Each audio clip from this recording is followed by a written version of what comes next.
Friends, welcome back once again to my channel. आज हम बात करेंगे लॉ के बारे में। पहले भी हम डिस्कस कर चुके हैं कि लॉ क्या होता है। आज हम फिर से उसको ही आगे बढ़ाएंगे और उससे आगे जो भी टॉपिक्स रह गए हैं वो डिस्कस करेंगे। सबसे पहले उसी को रिवाइज कर लेते हैं। लॉ क्या होता है? बेसिकली जो लॉ होता है वो हमारे लिए इसलिए बनाया गया है और आम पब्लिक में और इंडिया में और जितने भी पूरी वर्ल्ड की बात करें तो लॉ इसलिए बनाया गया है ताकि कोई भी काम सिस्टमेटिक वे में हो सके, कोई इलीगल वर्क नहीं हो। इसलिए लॉ के तहत जो भी कानून बनाए गए हैं उसके तहत सारे वर्क हों, इसलिए लॉ बनाया गया है। और किसी के साथ नाइंसाफ़ी और गलत अगर कार्रवाई अगर हो जाती है या फिर किसी के साथ गलत नाइंसाफ़ी मतलब हो जाए तो उसमें लॉ काम करता है और लॉ उसको इंसाफ दिलाता है। ये हम सिंपल भाषा में लॉ जानते हैं।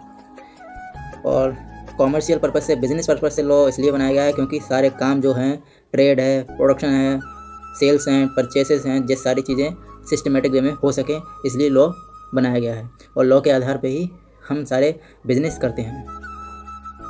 बिज़नेस पॉइंट ऑफ व्यू से अगर बात करें तो बिज़नेस पॉइंट ऑफ व्यू से एक टर्म है मर्सेंटाइल लॉ।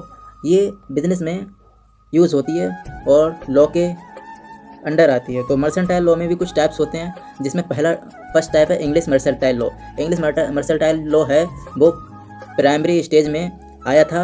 इंग्लिश जो अंग्रेज़ लोग थे उनके द्वारा ये उनका ही कानून था और इंडिया में इसको अप्लाई किया गया था।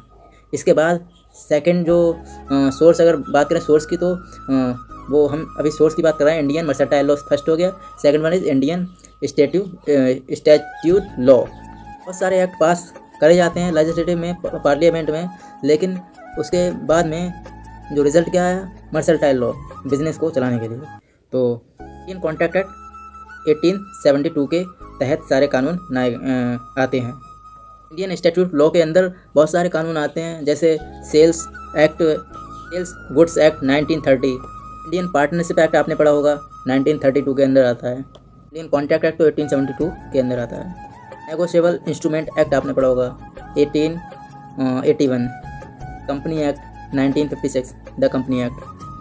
सारे जो भी एक्ट हैं वो इसके अंदर आते हैं इंडियन स्टैट्यूट लॉ के अंदर। थर्ड सोर्स है जुडिशियल डिसीजन। जुडिशियल डिसीजन के अंदर जितने भी जुडिक्शन से रिलेटेड कार्य होते हैं वो सब आते हैं। जो इंग्लिश कोर्ट है या इंडिया में जितने भी कोर्ट होते हैं, ये जिसे क्या कहते हैं, बरेली में अपना डिस्ट्रिक्ट कोर्ट है, स्टेट लेवल कोर्ट होता है, नेशनल सेंट्रल लेवल कोर्ट होते हैं, high court, supreme court, district court. ये सारे कोर्ट के अंदर जितने भी कार्य होते हैं वो सब जुडिक्शन डिसीजंस तय करते हैं। जो भी कोई अगर डिसीज़न लेना होता है तो ये जुडिक्शन डिसीजन के बिहाफ पर ही कोई केस को फाइनल करते हैं।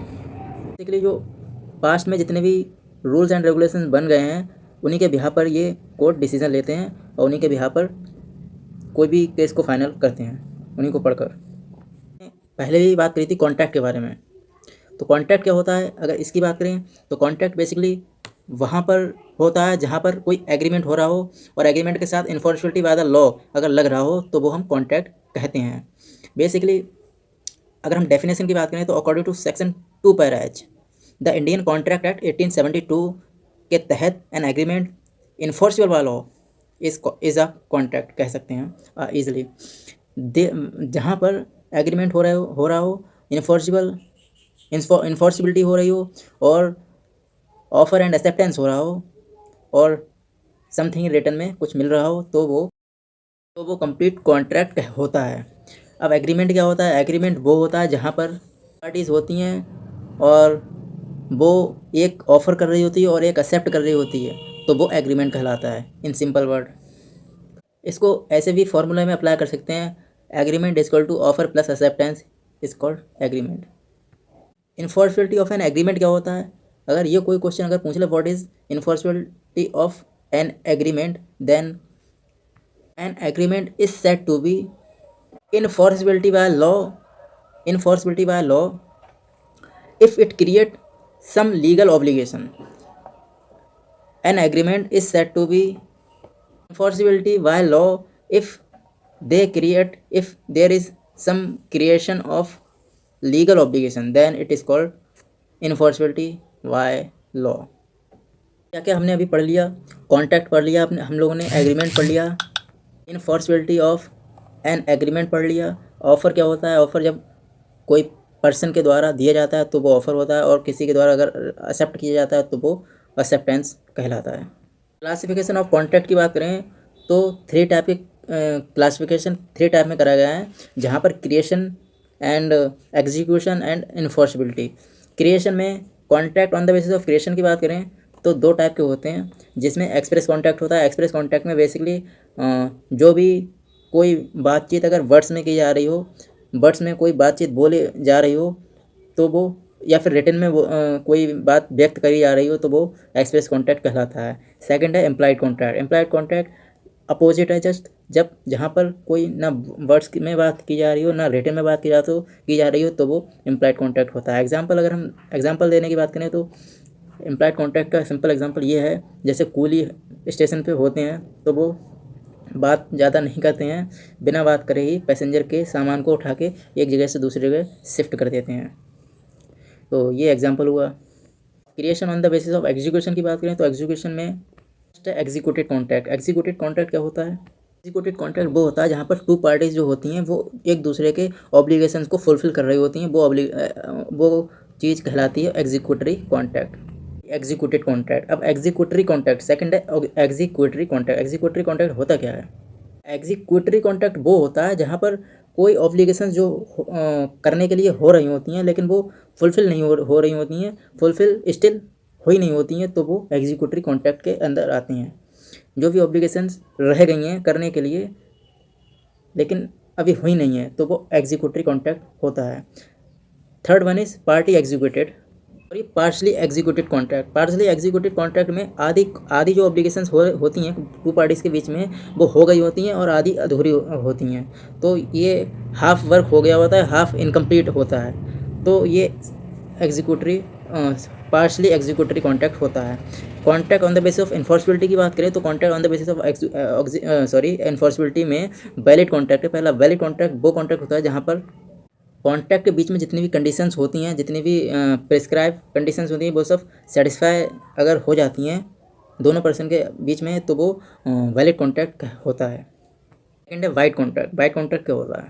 वाइड कॉन्ट्रैक्ट बेसिकली वो कॉन्ट्रैक्ट होता है जहाँ पर अगर एक पार्टी है सपोज, और अगर बी पार्टी को अगर वो ऑफ़र दे रही है और उसने भी अगर बी पार्टी ने अगर ए का ऑफ़र एक्सेप्ट कर लिया है तो उसके बाद में दोनों का जो ऑफ़र जो कॉन्ट्रैक्ट हुआ है वो तो कंप्लीट हो गया है, लेकिन अगर सपोज़ अगर ए जो है उसकी अगर डेथ हो जाती है तो वो वाइड उसके बाद में हो जाता है, तो उसी को वाइड कॉन्ट्रैक्ट कहते हैं। इम्पॉसिबिलिटी के चांसेस ज़्यादा हो जाते हैं इसमें, क्योंकि इसमें कोई चांसेस ही नहीं बनता है कि उसके बाद में कॉन्ट्रैक्ट हो पाए उन दोनों के पार्टी के बीच में, क्योंकि जब ए की डेथ हो जाएगी तो इम्पॉसिबल हो जाएगा टास्क को करने में।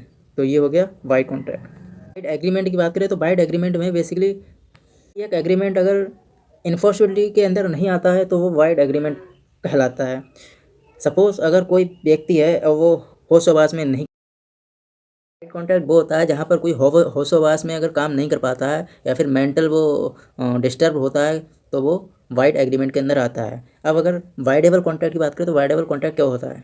कॉन्ट्रैक्ट वो कॉन्ट्रैक्ट होता है जहाँ पर एक और एक से ज़्यादा पार्टीज़ का इन्वॉल्वमेंट होता है।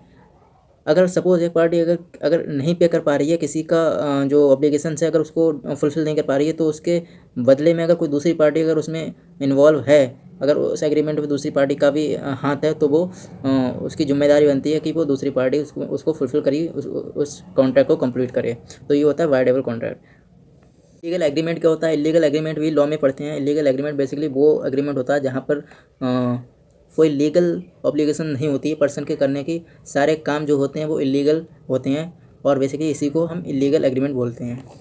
अनइन्फोर्सिबल कॉन्ट्रैक्ट। अनइन्फोर्सिबल कॉन्ट्रैक्ट क्या होता है? अनइन्फोर्सिबल कॉन्ट्रैक्ट वो कॉन्ट्रैक्ट होता है जहाँ पर कॉन्ट्रैक्ट वैलिड तो होता है लेकिन को इन्फोर्स नहीं कर सकते हैं क्योंकि वो इलीगल होता है because of some technical defect such as writing under stamped या such contract can be enforced at the technical defect in the अगर वो ये सारे डिफेक्ट अगर कॉन्ट्रैक्ट में आ जाते हैं तो अनइन्फोर्सबल कॉन्ट्रैक्ट बोलते हैं। वैलिड कॉन्ट्रैक्ट के लिए कौन कौन से एसेंशियल एलिमेंट होते हैं वो अगर बात करें तो प्रॉपर ऑफर हो, एक्सेप्टेंस हो प्रॉपर, तो एसेंशियल एलिमेंट एक तरह से ये है, proper offer and proper acceptance होनी ज़रूरी है। इंटेंशन हो to create legal relationship, free consent हो, दोनों में सहमति होनी ज़रूरी है। कैपेसिटी हो कॉन्ट्रैक्ट करने की, लॉफुल कंसिडरेशन होना बहुत ज़रूरी है। एसेंशियल एलिमेंट के तहत अगर बात करें तो लॉफुल कंसिडरेशन होना ज़रूरी है। लॉफुल ऑब्जेक्ट हो कॉन्ट्रैक्ट बनाने के लिए, ऑब्जेक्ट जो भी होते हैं वो लॉफुल होने चाहिए। सर्टेनिटी होनी चाहिए जो भी कॉन्ट्रैक्ट बनाया जा रहा है उसके बीच में, ये परफॉर्मेंस को होने की। लीगल जो फॉर्मेलिटीज़ होती हैं वो सारी कंप्लीट होनी चाहिए। सारे वैलिड कॉन्ट्रैक्ट के एसेंशियल एलिमेंट हैं जो हमने अभी डिस्कस करे। हमने कंप्लीट चैप्टर डिस्कस कर चुके हैं। Meaning and essential element of contract जो पहला चैप्टर है लॉ का, BBA BCom या फिर अदर जो लॉ के टॉपिक्स होते हैं उनमें आपको ये अगर आते हैं तो आपको ये जानकारी पसंद आई होगी। आई होप, आशा करता हूँ कि आपको ये टॉपिक कंप्लीट इजी वे में डिस्कस मैंने जो करे हैं वो समझ में आए होंगे। सेकंड जो डिस्कशन रहेगा वो ऑफ़र एंड एक्सेप्टेंस पे रहेगा। ये पहला चैप्टर मैंने कंप्लीट कर दिया है। थैंक यू, मिलते हैं नेक्स्ट वीडियो। धन्यवाद। अगर आपको लेक्चर पसंद आया तो don't forget to like, share and subscribe my channel for future videos. अगर आपने चैनल सब्सक्राइब नहीं किया तो चैनल सबको सब्सक्राइब कर ली। थैंक यू, मिलते हैं, धन्यवाद। Take care of your self.